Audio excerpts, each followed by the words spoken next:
Fashion show has opened up to seek support and showcase the ability of children living with disabilities. The children participated to showcase various outfits from their diverse cultures across the country as to the societies embracing children with disabilities. Parents of these special children were on one hand cheered and support them as they walked down the runway in their native attires.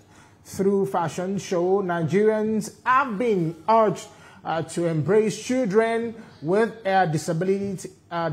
As parents use this opportunity to encourage societies and the government to support and create an inclusive environment with disabilities.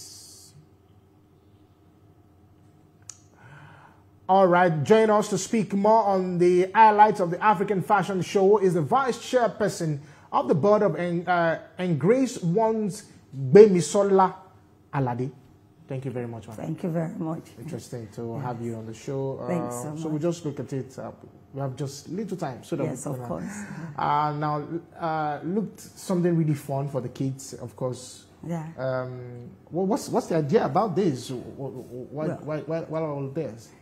Thank you very much for having me on. One of the reasons for this is to make the children feel they're part of the society and they are not left out of any event or any program or whatever is going on around. So fashion show for children also, they can be included. Our slogan this year is inclusion. They must be included in whatever is going on in the society so that they are not regarded as if they don't fit in. And actually that they can also, it can boost their self-esteem and at some time it helps their mental, their cognitive abilities are quickened by interacting with other children or participating in events that attracts crowd. All right, so this is quite interesting because already we know that, because of their special needs, sometimes it makes them to recline in the society. Yes, exactly. But then also, having even to do anything with children is very stressful. Yes. And I'm wondering, having to do with children with special needs, yes. How challenging was this Oh, organizing? it can be. It can be. If you watch this video, you'll watch one of them after coaching, grooming them. When they ask him to move, you find that like you're watching Ugo and the mom and Isioma now. You understand? Getting them to coordinate their abilities, to get them to, look at that is Abdul. You understand? To get them to get into line and do something. If you watch a Kenya at one time, instead of going forward, they started to. So it takes expertise, it takes patience to make them. I am a parent of a special needs child, but it took me bringing her up until she got it. She's 23 and she's in the university.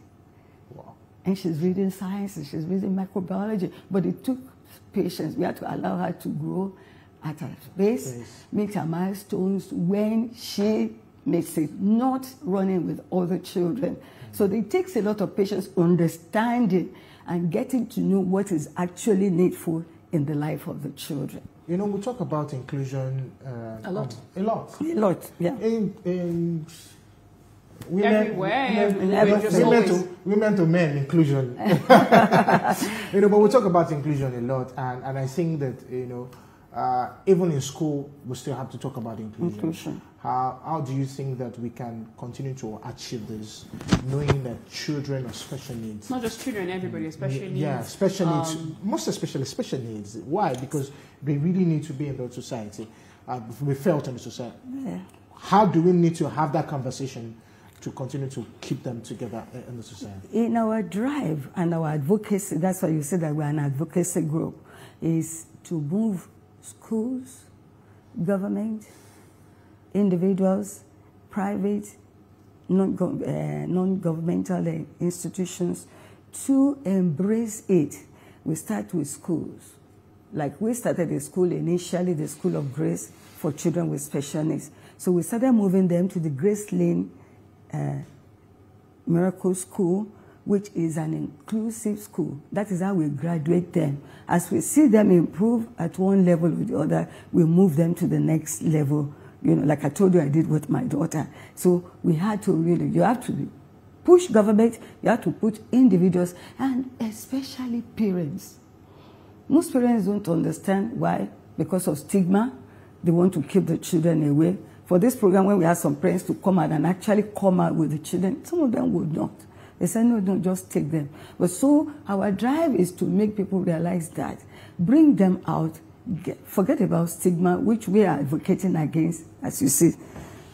Can you see what I'm wearing? Yeah. Yes, you should not discriminate against them. We are trying to tell people don't discriminate against them. And then we start educating the public.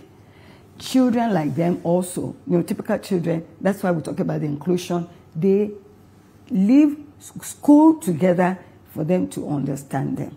All right. So presently, do you think that we have, much of social support in the country? Because when you go to advanced places, you find maybe on the main roads there are tracks specifically for persons with disabilities. Yes. The traffic lights have places for them to press, have sounds. So do you think that we currently in Nigeria we have achieved that support, social support for them? No, certainly not. It is very, very lacking. It is very, very minimal. I say about 0.something%.